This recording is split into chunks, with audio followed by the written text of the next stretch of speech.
लाल जोड़ी में सजी, चेहरे से बिल्कुल भोली भाली सी दिख रही इस खूबसूरत दुल्हन को देखकर शायद ही कोई सोचे कि इस तस्वीर के पीछे इतनी खौफनाक कहानी छिपी हो सकती है। लेकिन अगर हम आपसे कहें कि इसी भोली भाली सी खूबसूरत दुल्हन पर अपने ही जिंदा पति को नहर में फिकवाकर मौत के घाट उतारने की साजिश का आरोप है, तो शायद अब आपको भी ज्यादा हैरानी नहीं होगी, क्योंकि आजकल रिश्ते निभाने से ज्यादा उन्हें हमेशा के लिए खत्म करने की खबरें सुनने को मिल रही हैं। हर दूसरे तीसरे दिन कोई न कोई ऐसा मामला सामने आ ही जाता है जहां 7 फेरों की कस्में कत्ल की साजिश में बदल जाती है। और अब हरियाणा के रेवाड़ी से सामने आया ये मामला भी कुछ ऐसा ही है, जिसने लोगों को सोचने पर मजबूर कर दिया कि आखिर रिश्ते इतने सस्ते कैसे हो गए। दरअसल करीब 3 हफ्ते पहले रेवाड़ी के आसलवास गांव के पास नहर में 21 साल के मोनू का शव मिला। पास में उसकी स्कूटी भी खड़ी थी। शरीर पर चोट का एक भी ऐसा निशान नहीं था जिसे देखकर पहली नजर में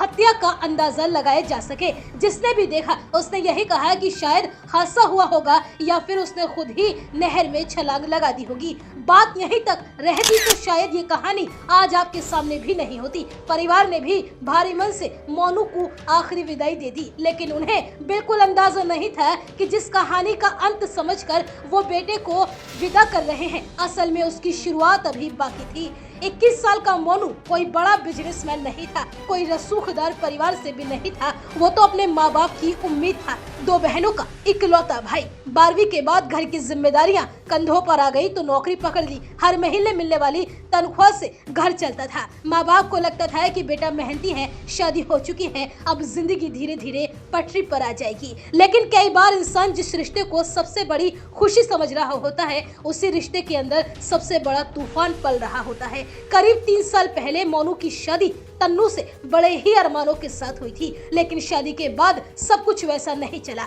जैसा परिवार ने सोचा था। तन्नू पूरे 3 साल में गिनती के दिनों के लिए ही ससुराल में रही। ज्यादातर समय वो अपने मायके में रहती। परिवार को लगा कि वक्त के साथ सब कुछ ठीक हो जाएगा, लेकिन उन्हें नहीं पता था कि इसी रिश्ते के पीछे एक दूसरी कहानी भी चल रही है। 7 जून को मोनू तन्नू को लेने के लिए जाने वाला था, लेकिन कंपनी से सैलरी एक दिन देरी से मिलने की वजह से उसका जाना टल गया। 8 जून को ड्यूटी खत्म करने के बाद वो तन्नू को लेने के लिए घर से निकला। घर वालों को लगा था कि अब दोनों साथ में वापस लौट आएंगे, लेकिन मोनू कभी वापस नहीं लौटा। परिवार पूरी रात इंतजार करता रहा। फोन भी किए गए, लेकिन कोई जवाब नहीं मिला। अगले दिन परिवार ने गुमशुदगी दर्ज करा दी। फिर 10 जून को आसलवास गांव के पास नहर से एक युवक का शव मिला। पहचान हुई 21 साल के मोनू के रूप में। मोनू की मौत ने पूरे परिवार को तोड़ कर रख दिया। तन्नू भी अपने मायके से रोती बिलखती हुई ससुराल पहुंची। पति की मौत पर वो भी बाकी लोगों के साथ बिलख बिलख कर रो रही थी। जिसने भी उसे देखा उसे लगा कि कम उम्र में इस लड़की की पूरी दुनिया उजड़ गई। शव का अंतिम संस्कार हुआ, रस्में हुई और तन्नू भी हर रस्म में परिवार के साथ शामिल रही। उस वक्त किसी के मन में उसके लिए शक जैसी कोई बात नहीं थी, लेकिन कहानी यहीं खत्म नहीं हुई, क्योंकि एक छोटा सा मोबाइल फोन इस पूरे मामले का रुख बदलने वाला था। मोनू के परिवार को तन्नू पर जरा भी कोई शक नहीं था, क्योंकि वो पति के मौत के गम में डूबी हुई सभी को नजर आती थी। लेकिन वक्त के साथ कुछ ऐसी बातें सामने आने लगी जिन्होंने परिवार को सोचने पर मजबूर कर दिया। सबसे पहले उनकी नजर मोनू के मोबाइल फोन पर गई। 11 जून को जब मोबाइल परिवार को मिला तो उसमें एक भी चैट नहीं थी, कॉल हिस्ट्री तक गायब थी। पूरा फोन ऐसा लग रहा था जैसे किसी ने बड़ी ही सफाई से उसका सारा डाटा मिटा दिया हो।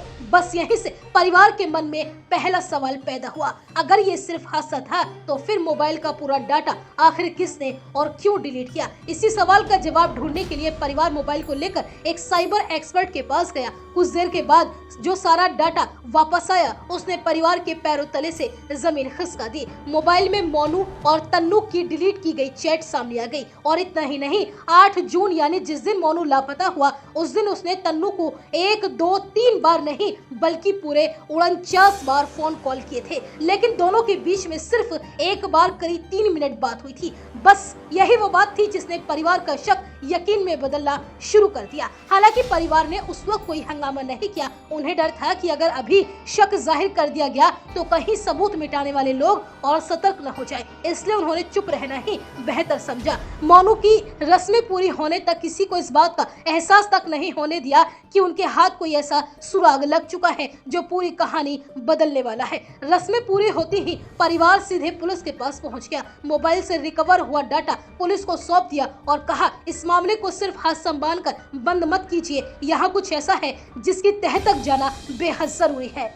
इसके बाद जब तन्नू से पूछताछ हुई तो कहानी की परतें एक एक करके खुलने लगी। परिवार जिस बात पर सिर्फ शक कर रहा था, अब वही शक जांच का सबसे बड़ा हिस्सा बन चुका था। और यहीं से इस कहानी में होती है तीसरे किरदार की एंट्री, जिसका नाम था सोनू। पुलिस ने पूछताछ के लिए तन्नू को उठा लिया, साथ ही मामले की जांच शुरू कर दी गई। जांच आगे बढ़ी तो पता चला कि तन्नू का अपने ही गांव के रहने वाले सोनू के साथ काफी समय से प्रेम प्रसंग चल रहा था। बताया जाता है कि मोनू को भी दोनों के रिश्ते की भनक लग चुकी थी और यहीं से इस पूरे मामले ने नया मोड़ ले लिया। आरोप है कि इसके बाद मोनू को रास्ते से हटाने की तन्नू ने पूरी प्लानिंग की। 8 जून को तन्नू ने खुद मोनू को फोन करके मिलने के लिए बुलाया। मोनू को लगा कि वो अपनी पत्नी को लेने के लिए जा रहा है, लेकिन उसे क्या पता था कि दूसरी तरफ उसके लिए कुछ और ही इंतजाम किया जा चुका है। आरोप है कि वहां पहले से ही सोनू 2 अपने साथियों के साथ मौजूद था और जैसे ही मोनू वहां पहुंचा उसे दबोच लिया गया। उसका मुंह और नाक तब तक दबाए रखा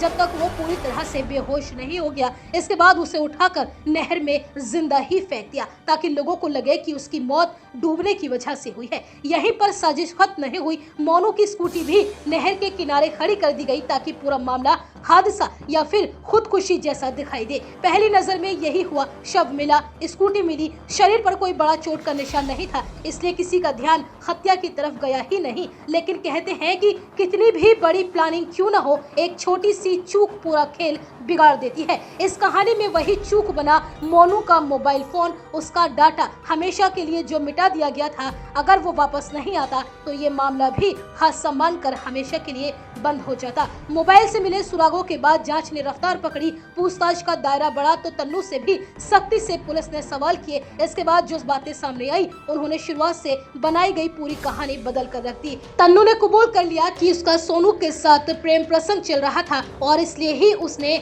मोनू को रास्ते से हटाने की पूरी प्लानिंग की थी। इस मामले में पुलिस ने तन्नू और सोनू के एक साथी हरिओम को गिरफ्तार कर लिया, जबकि मुख्य आरोपी सोनू और उसका एक अन्य साथी काफी समय तक फरार रहे, जिनकी तलाश अभी भी जारी है। आज मोनू के माँ बाप सिर्फ एक ही बात कह रहे हैं कि अगर उस मोबाइल का डाटा वापस नहीं आता तो शायद उनके बेटे की मौत हमेशा के लिए एक हादसा बनकर रह जाती। लेकिन सच ज्यादा दिनों तक छिपा नहीं रह सकता। अब इस मामले में अदालत में जो भी तथ्य और सबूत सामने आएंगे उसी आधार पर आगे का फैसला होगा। लेकिन इस पूरी कहानी ने एक सवाल जरूर छोड़ दिया है कि जब किसी रिश्ते में साथ चलना मुमकिन न रहे तो क्या उसका अंत कत्ल की साजिश होना चाहिए।